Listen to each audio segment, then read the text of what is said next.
critical and foundational part of our economic development or economic transformation, is what I'm calling it from as we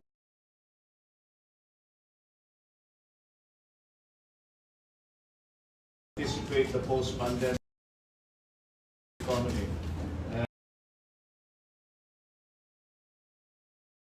Slowly pull out of the post-pandemic economy. Hopefully that will be soon.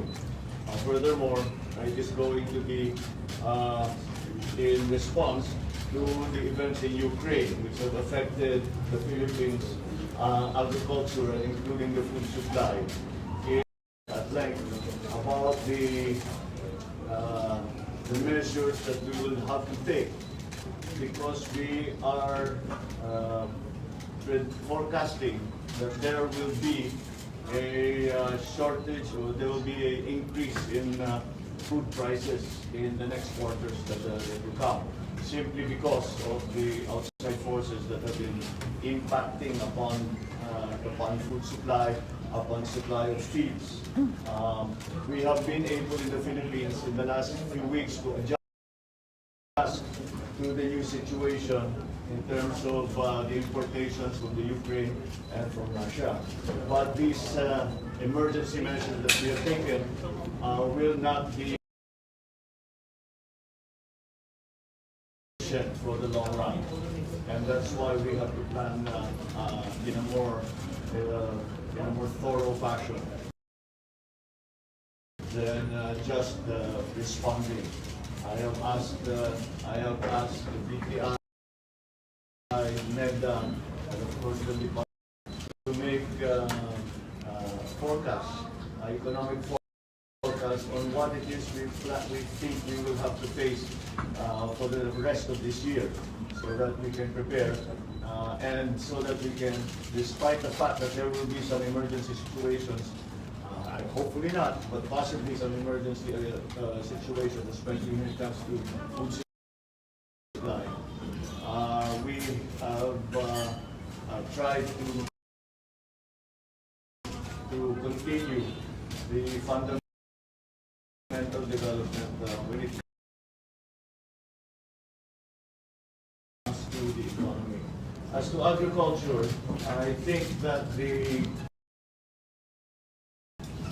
problem is severe enough that at least for now and for the next years to come. Marami tayong mga kailangang palitan, marami tayong mga medyo naging mga iba't ibang opisina na hindi na masyadong nagagamit o kailangan nang i-retool para sa post-pandemic. Dahil nga iba na yung ating ginagawa ngayon, bumabalik tayo or going back to basics. Ilang beses nyo na sa aking rebuild the value chain of agriculture. And that is why I thought it's important that the President take that portfolio, so that not only to make it clear to everyone what a high priority we put on the agricultural sector, but also as a practical matter, so that things move quickly, because the events of the global economy are moving very quickly. We have to be able to be agile, we have to be able to respond properly in a measured way as soon as there is a situation that needs to be addressed. So that's essentially what we discussed, and that is my announcement for today. I will take a few questions. Sir? Sir? Yes. Good afternoon, sir. Maurice Umali po, GMA 7. Since you are taking on the portfolio as Secretary of DA, what will be your marching orders? What will be the priorities specifically in order to secure this food crisis that we are already in? There are many priorities that we have to attend to simultaneously. First of all, will be to try and increase production as we come into the planting period, the harvest period after the rainy season, before and after the rainy season.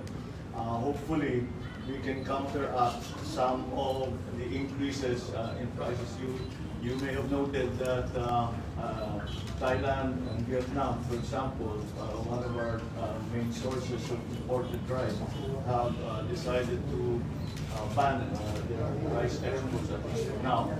So we have to compensate for that by hopefully by increasing production here in the Philippines. So that's one.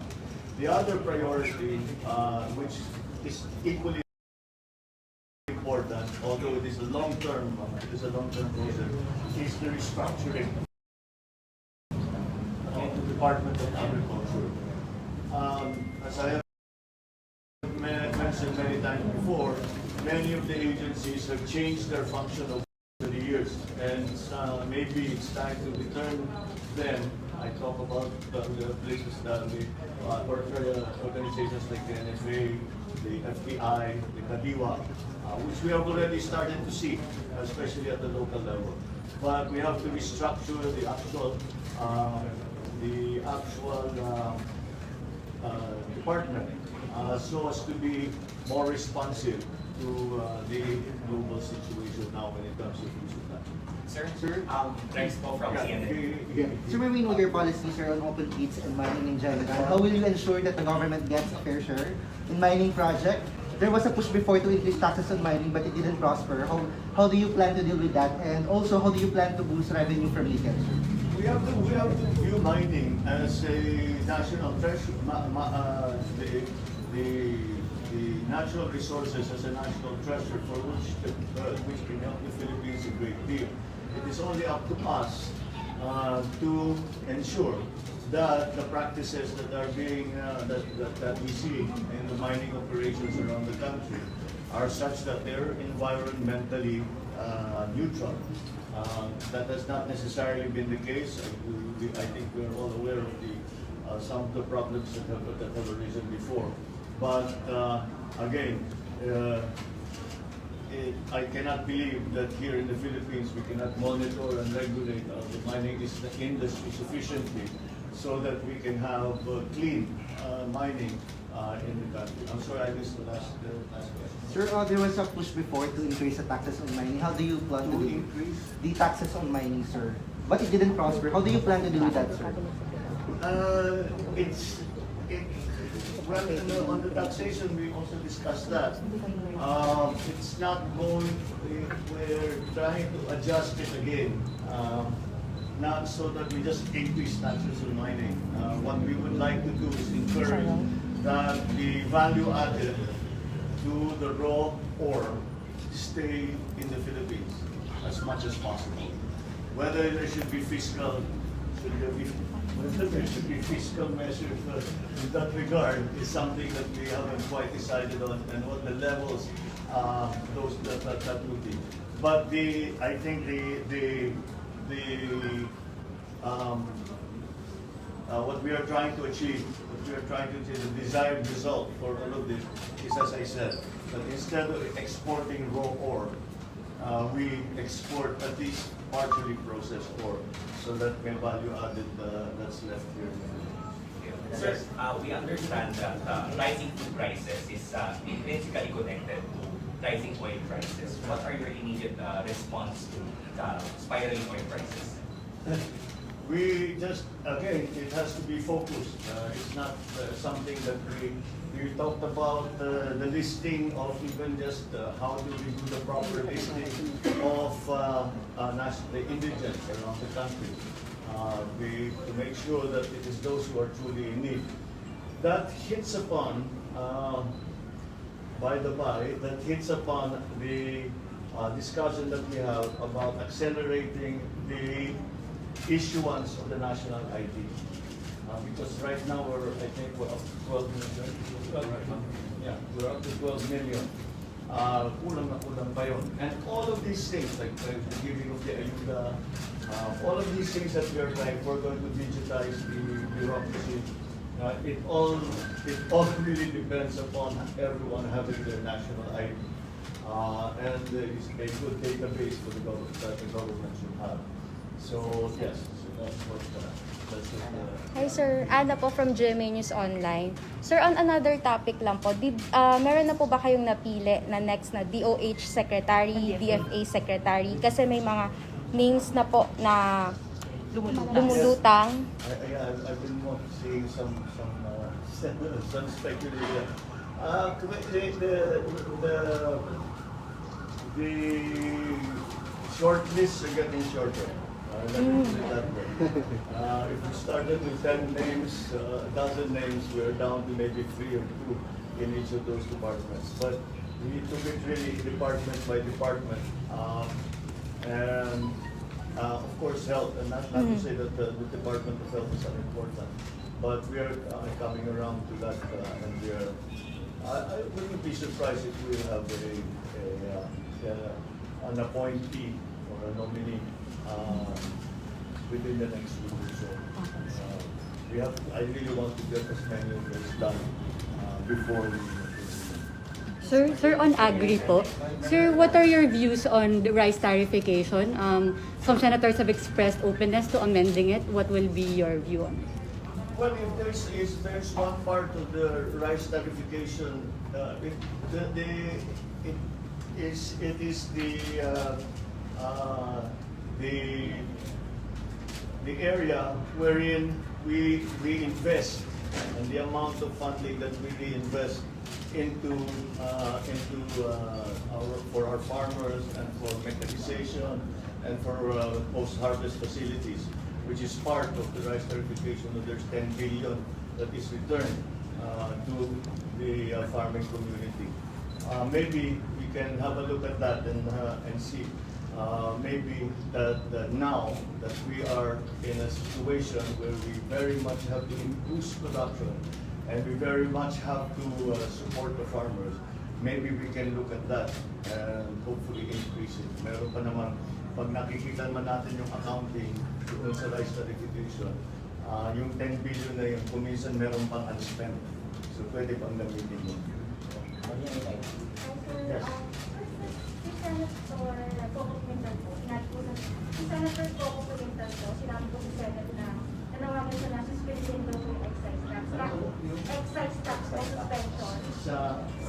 Sa excise tax suspension, sir, nag-suggest po si Senator Coco Pulintan sa Senate na sabi po niya, basta na po sabihin nyo lang, magpapel daw po sila ng panukalang batas na tagal yung excise tax. May plano po ba? Excise tax on oil? On oil. I prefer to handle the problem on the other side of the equation and provide assistance to those who are in need. Because if you reduce the excise taxes, that does not necessarily help those who are most in need, yung talagang tinatamaan. Kasi blanket eh. So ang ating iniisip, kung sino yung mga kagad na tinamaan. Example, yung lumabas kagad ng transport, yung mga nagpapasada, all of that, tinamaan kagad. I-focus natin muna sa kanila. Yung mga nangangailangan talaga. Because, you know,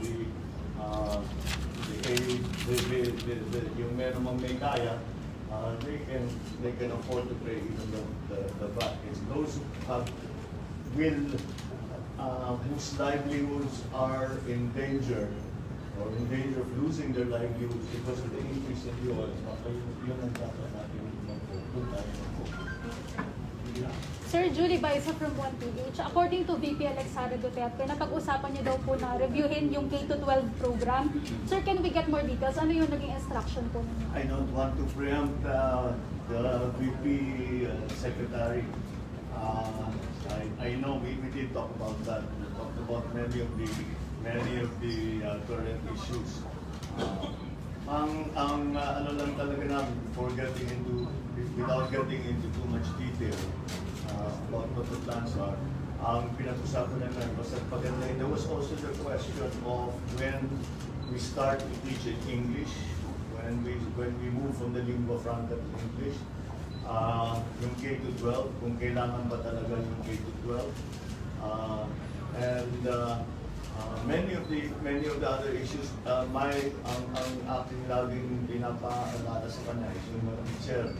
Kailangan ang malaya ng mga teacher, kailangan i-training ang mga teacher para maganda ang maging trabaho nila. Ang mga teacher naman, yan ang pinakamagaling gumawa in teacher. So I'm very confident as long as we have a program in place to support our teachers, not only in terms of their benefits, but of course that's an important part of it. But not only just in terms of their benefits, but also in terms of other support, in terms of the training, in terms of supplies, equipment. We have to do a lot to recover our